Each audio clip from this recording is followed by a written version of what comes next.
Ngayong araw sa Papa Dudut Stories, naranasan nyo na ba ang magkaroon ng maling pag-ibig? Dear Papa Dudut, bago po ang lahat ay gusto ko pong batiin kayo ng isang magandang araw, lalo na sa inyong mga masusugid na tagapakinig. Gusto ko lamang ipaalam sa inyo na ang programa ninyo sa radyo o maging sa online ay number 1 dito sa Barangay Bahay Toro sa Project 8 Quezon City. At marami sa amin ang madalas na nakatutok sa inyong programa dahil sa ganda ng tema ninyo. Siya nga po pala, isa ako sa mga tagahanga mo, Papa Dudut. Tawagin mo na lamang ako sa pangalang Elisa. 33 years old. Isang may bahay at negosyante. Napasulat ako sa inyo dahil sa pagnanais ko na ibahagi ang aking kwento sa lahat ng mga tagapakinig ng Papa Dudut Stories.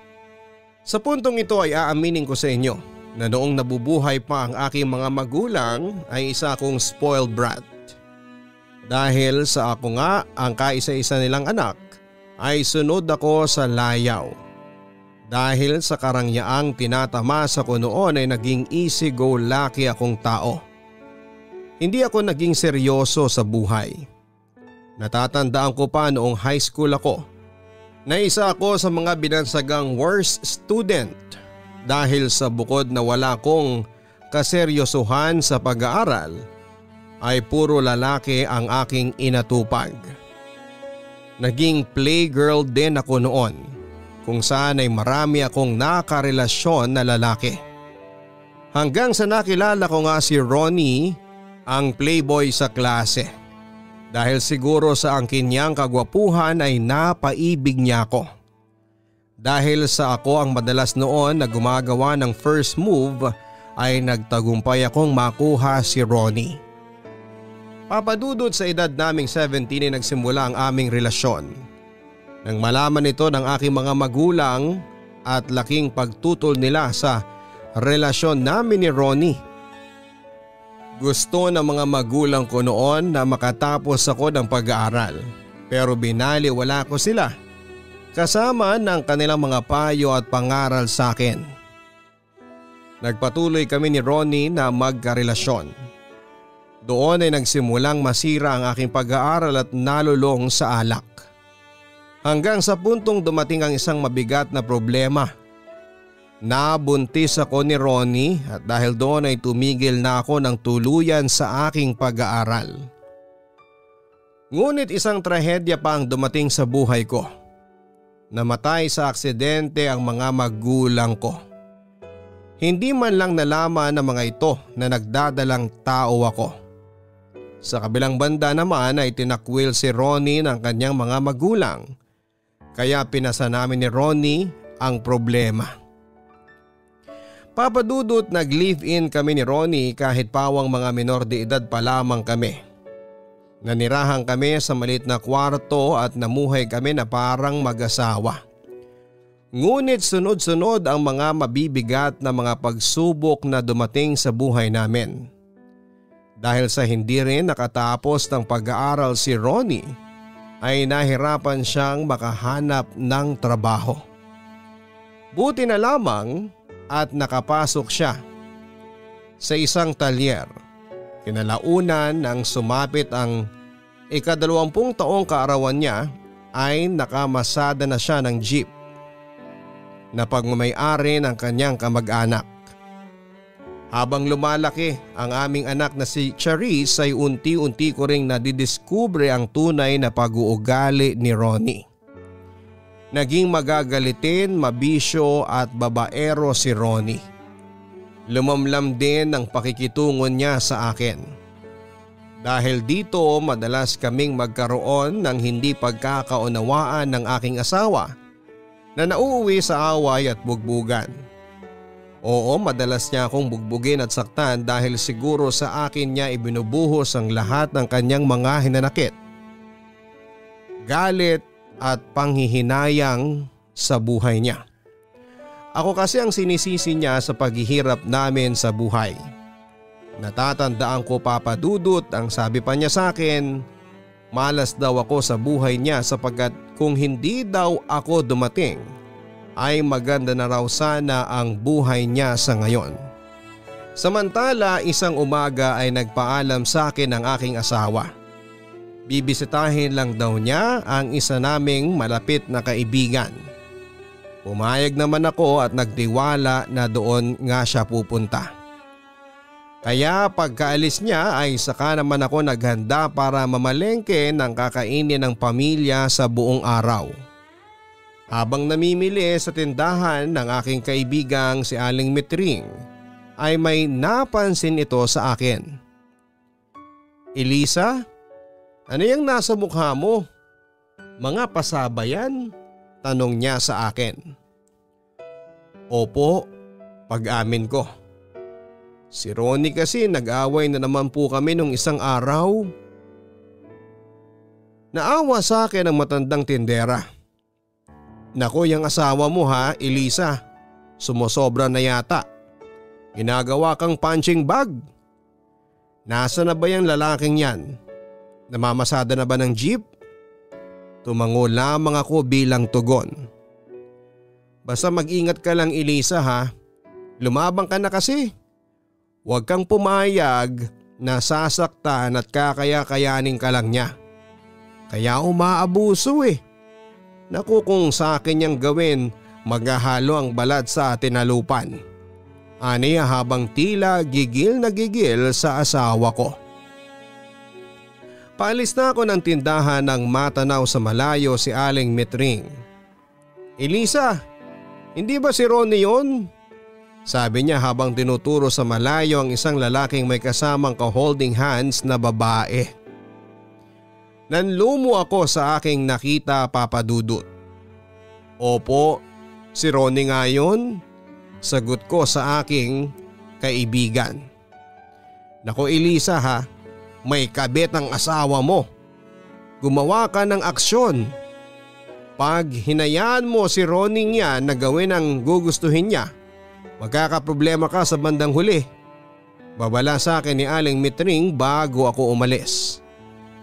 Papadudot masakit sa akin na makitang nagtataksil si Ronnie sa akin. Pero tiniis ko yon. Alang-alang sa anak namin. Inaamin ko na naging tanga ko dahil wala akong ginawang anumang aksyon para pigilan si Ronnie sa kanyang ginagawa sa akin. Naunahan na rin kasi ako ng takot na baka bugbugin niya ako o di kaya ay patayin ako kapag kumontra pa ako sa kanya. Kaya hindi ko inakala na aabot sa mas matinding problema ang ginawa kong pagsasawalang kibo sa mga pagtataksil na ginagawa ni Ronnie sa akin. Hanggang sa isang araw ay nagulat na lamang ako nang umuwi si Ronnie kasama ang kanyang babae. "Bakit nandito ang babaeng yan?" tanong ko sa aking asawa. Pero sa halip na sagutin ng aking katanungan ay iniba niya ang topic. "Mamaya na natin pag-usapan yan. Anong hinanda mong ulam?" "Sino yung babaeng yan Ronnie?" Galit na ako noon. "Bakit ang kulit mo? Okay sige, siya si Lily. At saka anak ko ang dinadala niya. 6 na buwan na siyang buntis." Sagot sa akin ng aking magaling na asawa. "Dito na siya titira kasama natin." Dagdag pa niya.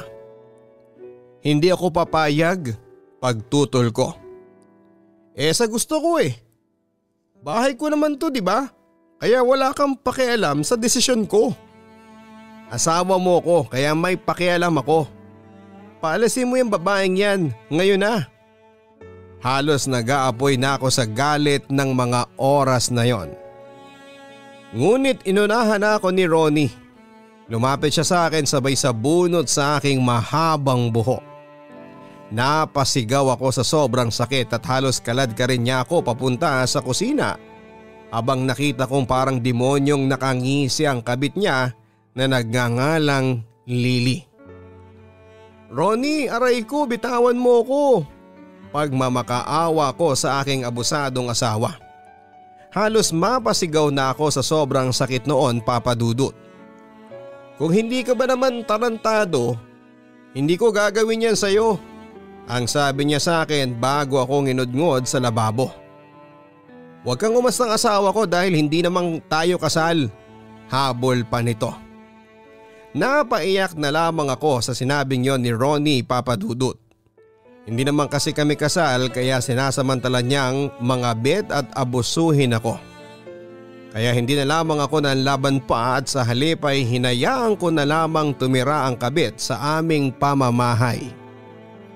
Sa puntong yun ay hindi ko na alam sa sarili ko kung sadyang tanga lang ba ako o isang santa dahil kahit na madalas akong bugbugin ni Ronnie ay hindi ko siya makuhang hiwalayan. Inaamin ko, Papa Dudut, na mahal ko si Ronnie kaya labis akong nasasaktan sa atensyong ibinibigay niya sa kanyang kirida. Sa tuwing nakikita ko ang pagmumukha ni Lily sa loob ng aming pamamahay ay talagang sumisiklabo ang aking damdamin. Ngunit hindi ko lang magalaw ang babae dahil parating nakabantay si Ronnie dito. Pero minsan, Papa Dudut, pumasok din sa isipan ko na umalis na lamang sa bahay kasama si Charisse. Ngunit palagi akong nabubuking ni Ronnie at nauuwi ito sa walang habas na pagmamaltrato sa akin. Madalas niya akong ikulong sa bahay at lalabas lamang kung bibili ako sa palengke. Pero inuorasan niya ang bawat alis ko. At kapag nahuhuli ako sa takdang oras ng uwi ay sinasaktan uli ako ni Ronnie. Ngunit noong malapit-lapit na ang kabuwanan ni Lily ay hindi na gaanong naghigpit sa akin si Ronnie. Hindi ko alam kung bakit pero bigla na lang niya akong pinayagang lumabas. Lalo na kapag sinasama ako sa lakad ni Aling Metring. Basta mag-iiwan lamang ako ng pagkain sa mesa para sa kanya at kay Lily ay ayos lang sa kanya.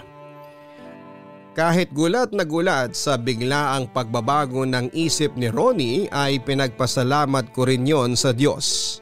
Sapagkat nababawasan ang galit na kinikimkim ko sa tuwing makikita ko ang pagmumukha ng kanyang kirida.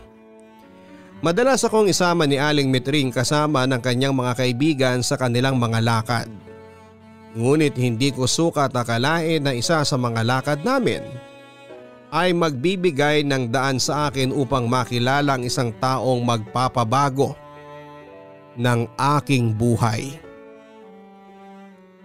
Minsan naman kasi kailangan mong ialog-alog ang katawan mo para maging healthy ang iyong body. Look at my body, di ba? Healthy na healthy. Biro pa sa akin ni Aling Metring nang isama niya ako sa isang party ng isa naming kaibigan.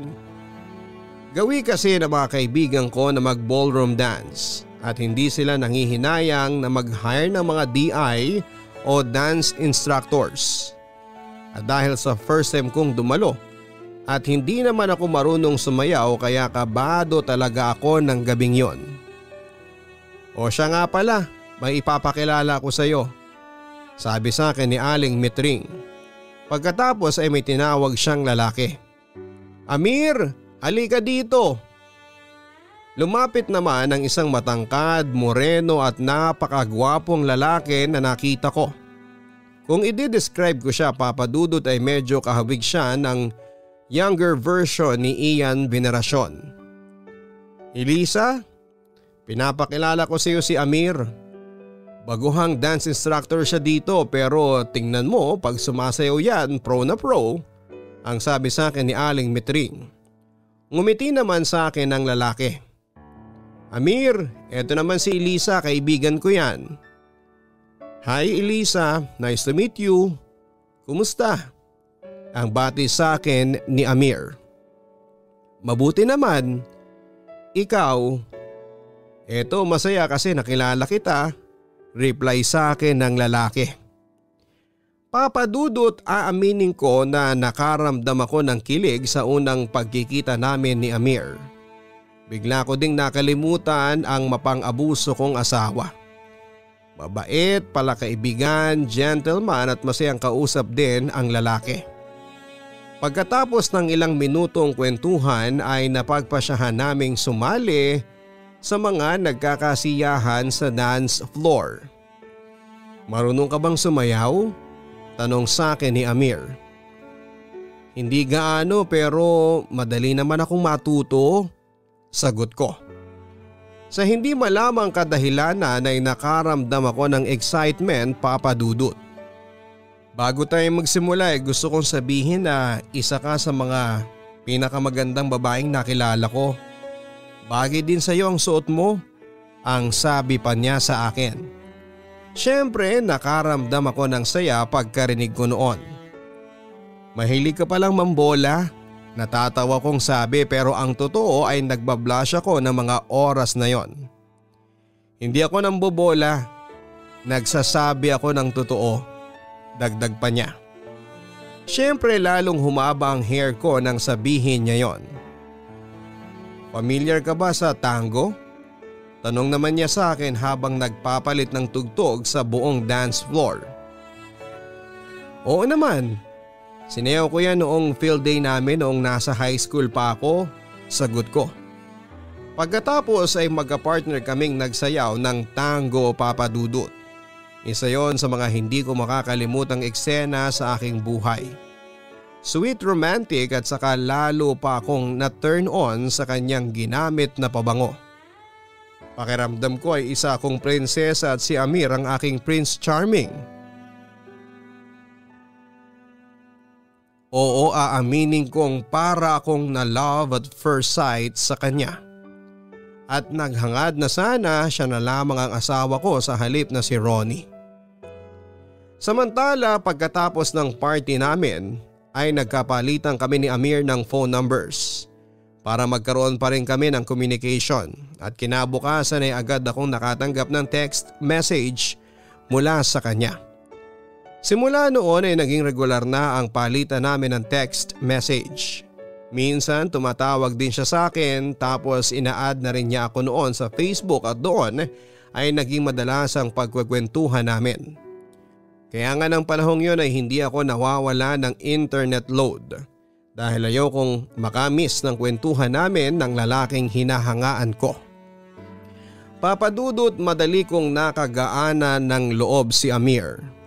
Bukod sa na-inspired din ako sa kanyang buhay, kinuwento sa akin ni Amir na lumuwas siya ng Sulu papunta ng Maynila para makapagtrabaho at makapag-aral.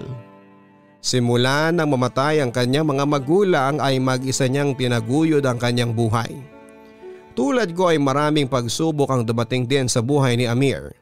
Ikinuwento niya sa akin ang kalbaryo na sumalubong sa kanya nang dumating siya ng Maynila. Nakipagsapalaran si Amir na mamasukan bilang janitor, basorero, nagtitinda ng dyaryo at car wash boy para mayroong may pantusto siya sa kanyang pag-aaral at pang-araw-araw na mga gastusin. Dahil naman sa angking galing niya sa pagsasayaw, ay naikwento niya sa akin na naging dance instructor siya sa edad na 18. Sa pagiging dance instructor ay may naipantutusto si Amir sa kanyang pag-aaral sa kolehiyo. Dahil sa kwento ng buhay ni Amir ay labis akong napahanga sa kanya. Papa Dudut, simula nang malaman ko ang storya ng buhay ni Amir ay hindi ko maiwasang ikumpara siya kay Ronnie. Sa mga pagkukumpara na yon ay nabawasan ang pagmamahal ko kay Ronnie. At dahil naman sa mga mabubuting ipinapakita sa akin ni Amir ay hindi ko maiwasang mahulog ng tuluyan ng aking loob sa kanya. Naging matalik kaming magkaibigan ni Amir. Naging madalas ang aming pagkikita, doon ay na-develop ang aking damdamin para sa kanya. Samantala dumating ang aking kaarawan. At tulad ng aking inaasahan ay wala akong natanggap na pagbati mula kay Ronnie. Hinayaan ko na lamang sila sapagkat nawala na ako ng pagmamahal sa aking asawa. Oo, Papa Dudut, ng panahong yon ay si Amir ang aking bagong mahal. Kaya labis ang aking tuwa nang mag-text sa akin si Amir at nag-aayang lalabas daw kami. Dahil daw sa birthday ko kaya ililibre niya ako kung saan ko mang gustong pumunta. 2:00 ng hapon ang usapan namin. Tanghali pa lamang ay umalis na ako ng bahay. Hindi na ako nagpaalam noon sa aking asawa na abala sa pakikipagharutan sa kanyang kabit. Pagdating sa meet-up place ay nabighani ako sa angking kakisigan ni Amir. Nanood kami ng sine, naglaro at nagpalipas ng oras sa amusement center at hindi nga nagtagal ay tumungo kami sa isang restaurant para kumain. Anyway, meron akong regalo sa iyo. Ang sabi sa akin ni Amir habang hinihintay na iserve ang aming pagkain. Inabot niya sa akin ang isang maliit na box. Sa itsura pa lamang nito ay alam kong mamahalin na ang nasa loob. At hindi nga ako nagkamali dahil pagbukas ko ay nakita ko ang isang napakagandang bracelet. Wow Amir, para sa akin talaga to? Hindi makapaniwalang tanong ko sa kanya. Oo naman. Ikaw ang special someone ko eh. Kinilig ako sa mga sinabi ni Amir na special someone niya ako. Agad naman ako nagpasalamat sa regalo sa akin ng aking kaibigan. Basta ikaw Elisa, masaya na ako pag nakikita kitang masaya. Ang sabi ni Amir sa akin. Sa kabilang banda pagkatapos naming kumain ay dinala niya ako sa bilihan ng mga damit. Nagulat ako at nahiya pero sabi nga niya sa akin huwag akong mahiya dahil pinaghandaan niya ang aking birthday. Kaya sa huli ay nabili ko yung damit na gusto ko. Nakita ko naman sa ekspresyon ng mukha ni Amir ang labis na katuwaan niya. Papadudot hindi sa nag-a-assume ako pero nararamdaman kong may pagtangi sa akin si Amir. Lumipas nga ang ilang araw ay lalong tumindi ang aking lihim na pag-ibig sa aking kaibigan. May pagkakataon na naiisip ko na ako na ang gumawa ng first move para malaman na niya ang aking totoong nararamdaman. Pero sa tuwing kaharap ko siya ay kinakabahan ako. Kaya hinintay ko na lamang na siya ang unang magtapat sa akin sakali mang pareho kami ng nararamdaman para sa isa't isa. Hanggang sa isang araw ay muli kaming nagkita ni Amir sa tapat ng simbahan pagkatapos naming dumalo sa misa ay isang pagtatapat ang aking narinig mula sa kanya.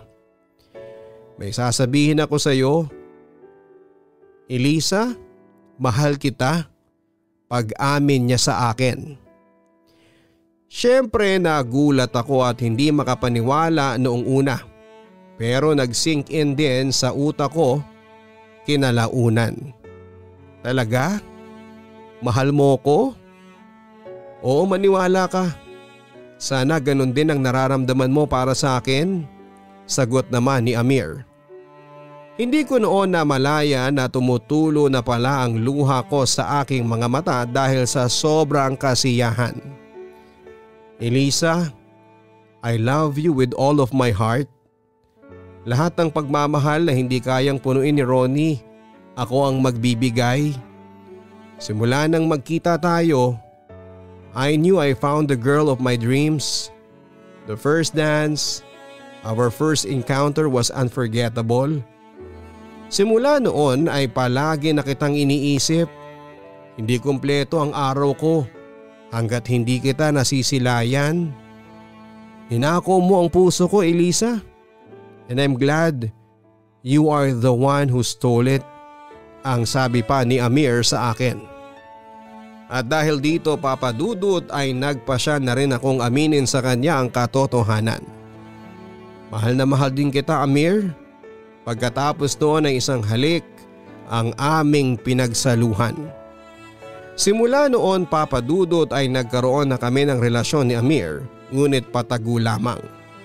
Dahil na rin sa pagiging seloso ni Ronnie kahit na siya ay lantarang magtaksil sa akin. Pero minabuti ko munang isekreto ang lahat dahil naroon pa rin kasi ang takot na sa oras na malaman ni Ronnie ang tungkol sa relasyon namin ay baka ikulong na ako ng tuluyan sa bahay ng aking asa-asawahan. Sa kabilang banda naman ay inuunti-unti ko na ang mag-impake ng aming mga gamit ni Charisse para kapag dumating na ang panahon na kailangan na naming umalis sa bahay ni Ronnie ay madali kaming makakaalis. Samantala lumipas ang ilang araw ay nakapansin ako ng kakaiba sa kinikilos ni Ronnie. Bigla siyang naging sweet sa akin at paminsan-minsan ay inaaya niya akong magsiping kami. Pero tumatanggi na ako sa kanya dahil alam ko na kaya lamang niya ginagawa yon dahil malapit ng mga anak ang kabit niya at hindi na niya yon magalaw. Kaya palagi kong kinakatwiran sa kanya na nanghihina ako o di kaya ay may sakit. Ginagawa ko na ang lahat ng palusot upang huwag siyang maghinalang, ayoko na siyang makatabi pa. Pero isang araw ay napansin ko na parang nanghihinala na sa akin si Ronnie. "Saan ka galing, Elisa? Bakit ngayon ka lang umuwi?" Usisa sa akin ng aking asawa pagkaraang umuwi ako ng gabing-gabi na. Nanggaling kasi kami ni Amir noon sa isang party kung saan ay halos buong araw kaming magkasamang dalawa. Sa mall, sinamahan ko si Aling Mitring, pagsisinungalin ko. "Bawasan mo palaging pagsama kay Mitring, ha? Kilala yan dito, napakawala. Baka binubugaw ka niya sa ibang lalaki." Ang wika pa ni Ronnie. Maya-maya ay hindi ko napansin na nakatingin na pala siya sa suot kong bracelet. "Sino may bigay sa'yo ng bracelet na yan, ha?" Tanong pa niya sa akin. "Heto, si Aling Mitring. Ito yung binayad niya sa pagsama ko sa kanya." Muli kong pagsisinungalin sa aking asawa. Ngunit mukhang hindi naniniwala si Ronnie sa aking mga sinabi. "Talaga?" Para hindi na mag-usisa pa si Ronnie ay nagpasya na lamang akong pumunta sa kwarto para magpahinga. Ngunit hindi ko napansin na sinundan pala niya ako sa aking kwarto at biglang hinawakan at pinaghalikan. Siyempre agad akong umiwas at tinulak ko siya palayo sa akin. "Ano bang problema mo?" Galit na wika ni Ronnie. "Wala, Ronnie. Pagod lang kasi ako please wag naman ngayon." Sagot ko habang pinapanatili ang pagiging kalmado. "Matagal mo na kasi akong hindi pinapaligaya Pagpapatuloy ng aking asawa. "Namiss ko na ang mga halik mo. Bakit hindi mo gawin yan kay Lily?" Sa totoo lang, Papa Dudut, simula nung pinatira ni Ronnie ang kabit niya sa bahay namin ay nandidiri na ako sa aking asawa. Kaya sinumpa ko talaga na kahit kailan ay hindi na niya ako masisipingan. "Alam mo namang hindi ko siya magagalaw dahil buntis siya. Paligayahin mo ako ngayon, Elisa."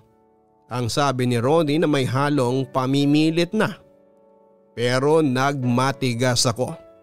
Sa huli ay iniwan niya ako habang inis na inis, Papa Dudut. Samantala na-realize ko na tama pala ang kasabihan na lahat ng mga bagay ay may katapusan. Sa pagkakataong yon, ang pagtitimpi ko sa aking walang kwentang asawa ay umabot na ng sukdulan. Siguro noong una ay nagtitiis pa ako na huwag lumaban o kumibo sa mga pang-aabuso sa akin ni Ronnie, ngunit isang pangyayari po ang nagpabago ng lahat. Nahuli ko na lamang siya na pinagtatangkaan niyang halayin ang aming anak na si Charisse. Dahil doon ay agad kong sinaklolohan ng aking anak. "Walang iya ka? Ang baboy mo, Ronnie!" Sigaw ko sa aking asawa. Ngunit sadyang malakas si Ronnie at nakatikim ako sa kanya ng maraming suntok sa katawan. Ngunit kahit na liyamado ang lalaki ay sinikap ko pa rin na ipagtanggol ang aking sarili.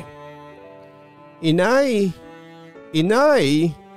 Narinig kong sigaw ni Charisse habang nakikita niyang sinasaktan ako ng kanyang ama.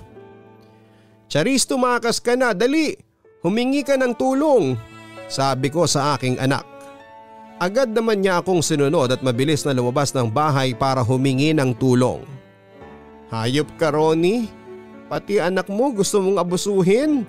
Anong klase kang tao? Ang sama mo. Abot langit ang galit ko sa kanya ng mga oras na yon. Salot kasi kayong dalawa sa buhay ko, katwiran pa ni Ronnie. Kung salot pala kami sa buhay mo, sana hindi mo na lang ako inayang makipagtanan sa'yo. Sana hindi ko na lang sinayang ang buhay ko sa'yo. Galit kong wika. Sa totoo lang, ikaw pa Ronnie ang lumalabas na salot sa buhay namin ni Charis. Lumayas kayo sa pamamahay ko, ang sabi naman sa akin ni Ronnie. Oo, lalayas na kami ni Charis dito. Katunayan, matagal na naming pinagpaplanuhan. Naiwanan ka. At dahil nga sa mga sinabi kong yon ay kinaladkad ako ng aking asawa palabas ng bahay, Papa Dudut. Pero pumalag ako, kaya sampal, suntok at sabunot ang aking inabot mula sa kanya. Hindi ako nagpatalo, gumante rin ako ng hampas at suntok. Buti na lamang at biglang dumating ang mga tanod na tinawag ni Charis at agad akong nasaklolohan sa mapang-abuso kong asawa. Nakahinga ako ng maluwag nang makita kong pinusasa na si Ronnie at dinala na sa barangay. Papadudot ang pangyayaring yon ang nagpaunawa sa akin kung gaano kasamang tao si Ronnie. Kaya hindi mo maitatanggi na hanggang ngayon ay sumisilakbo pa rin ang galit ko sa kanya. Samantala, dinala ako sa ospital ng mga sumaklolong tanod dahil na rin sa mga sugat na natamo ko sa pang-aabuso ni Ronnie. Agad itong nabalitaan ni Amir sa pamamagitan ni Aling Mitring at agad siyang dumalaw sa akin sa ospital. Inasikaso at inalagaan niya ako, Papa Dudut. Siya rin ang gumastos sa hospital bills at sa mga gamot ko. Natuwa ako, Papa Dudut, kasi naramdaman ko noon ang pagmamahal sa akin ni Amir. Elisa, hindi ko hahayaang na may makasakit pa sa'yo. Ipagtatanggol kita sa sino mang nagbabalak na manakit sa'yo ng anak mo. Mahal na mahal kita, Elisa. Pangako hindi kita paluluhain. Pangako pa niya sa akin. Naiyak ako sa mga sinabing yon ni Amir, Papa Dudut. Salamat. Mahal na mahal din kita. Doon ko napatunayan na mahal ako ni Amir. Sinuklian ko din ang pagmamahal na ibinigay niya, Papa Dudut. Inamin ko na ibang pagmamahal ang nararamdaman ko kay Amir sa pagmamahal na nararamdaman ko noon kay Ronnie. Papa Dudut, simpleng paghanga lang pala ang nararamdaman ko noon kay Ronnie dahil siguro mga bata pa kami ay inakala ko na pag-ibig na ang nararamdaman kong yon. Ngunit sa aking pagtanda naging iba na ang pamantayan ko sa pag-ibig. Si Amir ang dinidikta ng aking puso. Nasa kanya kasi ang katangiang hinahanap ko sa isang lalaki, sa isang asawa. Sa kabilang banda ay kinasuhan ko si Ronnie ng physical injuries at child abuse dahil sa ginawa niya sa sarili niyang anak. Yon ang mga naging dahilan upang mabilanggo siya. Yon ang nais ko, ang pagbayaran niya ang mga kasalanang ginawa niya sa aming mag-ina. Si Lily naman ay bumalik na sa poder ng kanyang mga magulang hanggang sa magsilang siya ng isang sanggol na babae. Pagkatapos noon ay hindi ko akalain na muling magkukrus ang landas namin ni Lily. Nagkaroon kami ng pagkakataon na makapag-usap at doon ay nakapagpatawaran kami at naging magkaibigan. Narealize din kasi niya ang kanyang pagkakamali at humingi siya ng tawad sa akin na siya ko namang tinanggap. Hindi na rin siya nakipag-communicate pa kay Ronnie sa bilangguan sapagkat nakatagpo rin siya ng lalaking totoong magmamahal sa kanya.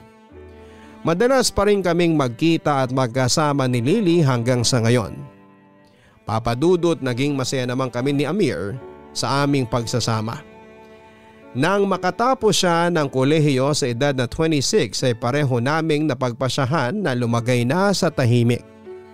Hindi ko makakalimutan ang araw na yon habang nasa simbahan kami at walang gaanong tao, sabay kaming nagdasal noon. Nang matapos ay nagsalita siya sa akin na anong pinagdadasal mo sa Diyos? Tanong niya sa akin.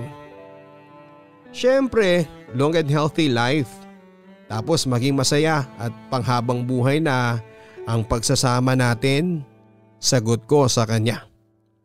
Speaking of panghabang buhay, may ibibigay ako sa iyo, aniya. Tapos may dinukot siya sa bulsa ng kanyang damit at ibinigay niya sa akin ang isang maliit na box. Nang buksan niya ay nagulat ako sa mga nalaman ko noon. Ang gandang singsing. Naku, mahal ito no? Ang sabi ko habang manghang-mangha sa mga nakita ko. Oo, diamond ring. A sign of my everlasting love for you, Elisa. Matagal kong pinag-ipunan yan. Akin na isusot ko sa iyo. Pagkatapos noon ay dahan-dahang sinuot ni Amir ang singsing sa aking daliri, sabay sabing sana'y tanggapin mo ko bilang iyong asawa. Pero hindi ako kaagad nakasagot dahil sa hindi pa rin ako makapaniwala noon, Papa Dudut. Para bang nananaginip lamang ako. Tumingin ka sa mga mata ko, sabi pa niya sa akin. You can actually see the truth in my eyes. Ang katotohanang mahal na mahal kita. Napangiti ako. Alam ko naman yun, sabi ko. So will you marry me? Muli niyang tanong sa akin. Suot ko na tong singsing so bakit pa ako tatanggi? Natatawa kong wika. My answer is yes, I will marry you. Kahit saang simbahan mo ako dalhin. Ang gusto ko lamang ay ang maging asawa mo. Simple lamang ang naging kasalan namin na ginanap sa Immaculate Conception Parish sa CIC Sulu noong 2016. Kasama ang mga mababait na kamag-anak ng aking asawa.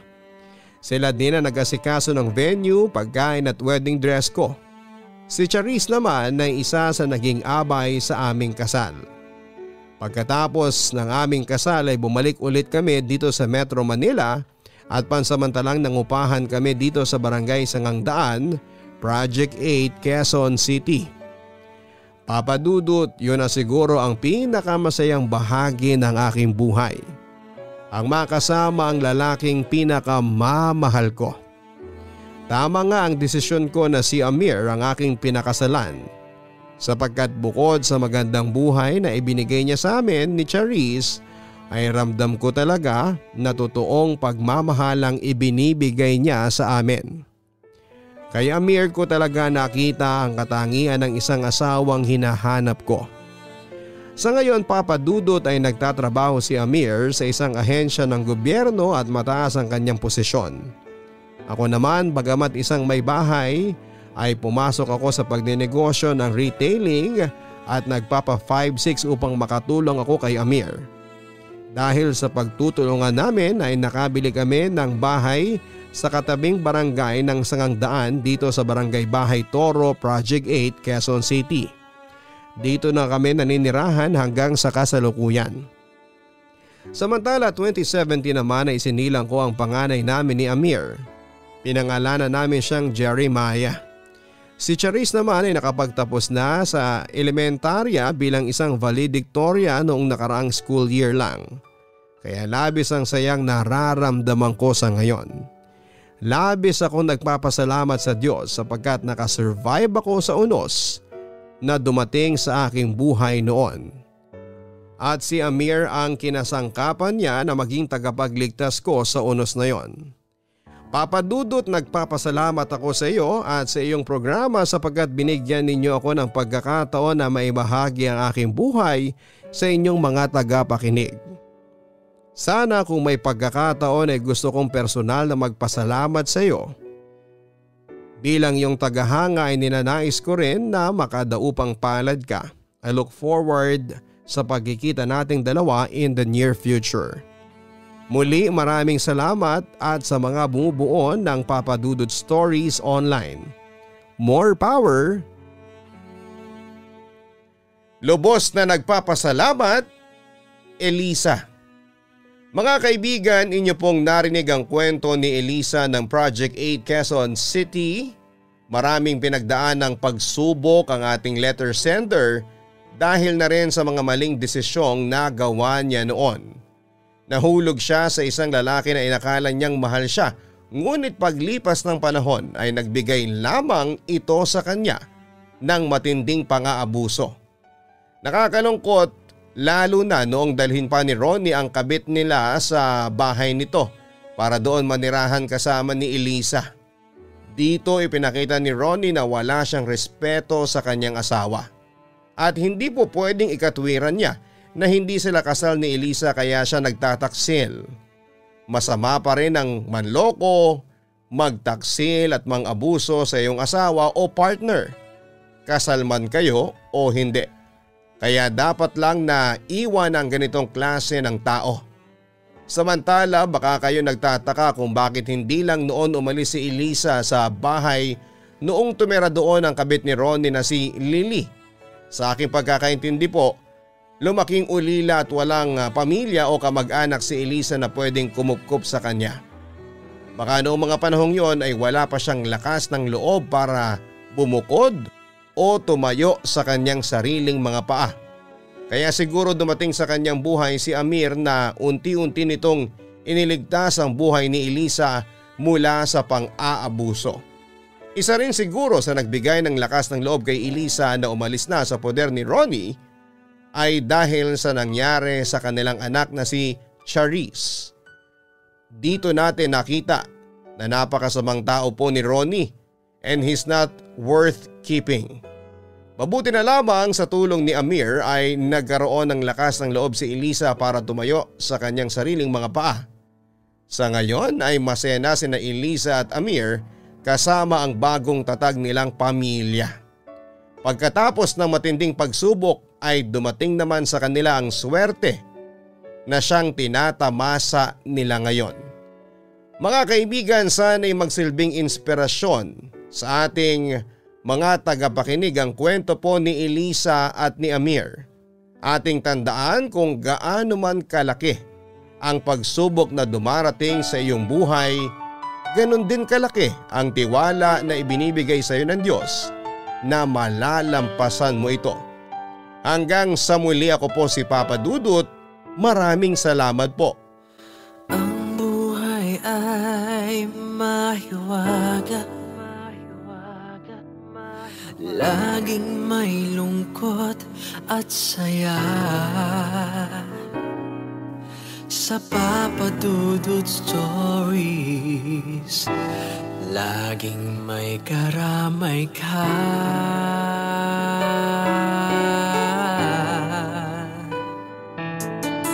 Mga problemang kaibigan, dito ay pakikinggan ka. Sa Papa Dudut Stories, kami ay iyong kasama.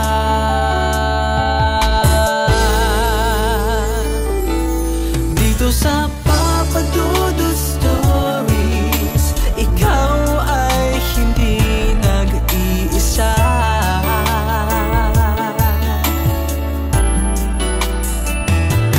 Dito sa Papa Dudut Stories, may nagmamahal sa'yo.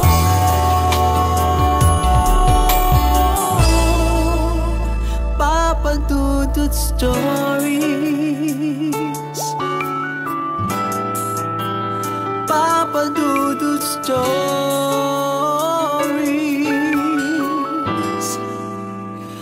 Papa Dudut Stories.